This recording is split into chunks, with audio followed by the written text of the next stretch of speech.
Welcome to my YouTube channel Urmi's কিচেনে। আজকে আমার রেসিপি মুচমুচে ফুলকপির পকোড়া। আসুন তাহলে দেখে নেওয়া যাক আমার এই রেসিপিটি। ফুলকপির পকোড়া বানানোর জন্য আমি একটা ফুলকপি নিয়ে নিয়েছি। ফুলকপি থেকে ছুরির সাহায্যে এইভাবে ফুলগুলোকে কেটে নিচ্ছি ছোট ছোট টুকরো করে কাটা হয়ে গেছে। এবার এটাকে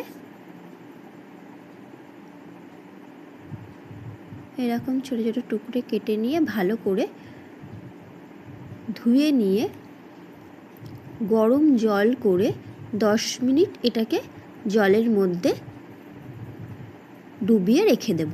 অন্যদিকে আমি ব্যাটারটাকে গুলে নিচ্ছি।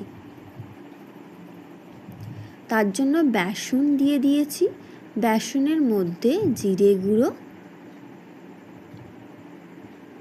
ঝাল ও রঙের জন্য লঙ্কার গুঁড়ো, হলুদ গুঁড়ো, বিট নুন, স্বাদ অনুযায়ী নুন, কালো জিরে, স্বাদ অনুযায়ী চিনি দিয়ে ভালো করে মিক্সড করে নিচ্ছি।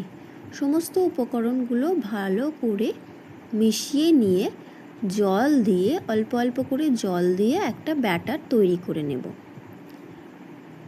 দিয়ে ঢাকা দিয়ে 10 মিনিট রেখে দেব। অন্যদিকে ফুলকপিগুলোকে গরম জল থেকে 15 মিনিট হয়ে গেছে তুলে নিয়ে এবার বেসনটাকে শেষ ফিনিশিং দিয়ে দেব। তার জন্য বেকিং সোডা দিয়ে দিলাম, দিয়ে আবারও বেসনটাকে ভালো করে মেখে নিচ্ছি, ফেটিয়ে নিলাম। এইরকমভাবে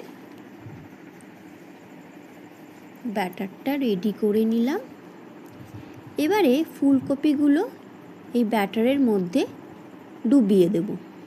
একটা একটা করে ফুল এর মধ্যে দিয়ে ডুবিয়ে দিচ্ছি। অন্যদিকে আমি কড়াইতে সাদা তেল নিয়ে নিয়েছি ফুলকপিগুলো ভাজার জন্য। দিয়ে একটা একটা ফুলকপির টুকরো নিয়ে বেসনের মধ্যে ভালো করে ডুবিয়ে তেলের মধ্যে ছেড়ে দিলাম। তেলটাকে হালকা গরম করে নিয়েছি।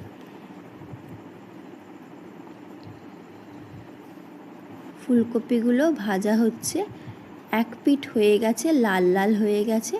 এবারে আমি অপর পিঠ উল্টে দেব, দিয়ে ভালো করে ফুলকপিগুলো ভেজে নেব, ভেজে তুলে নেব। হয়ে গেল আজকের আমার রেসিপি, দারুণ স্বাদের মুচমুচে ফুলকপির পকোড়া। এটি আমি সস দিয়ে সার্ভ করে দিলাম।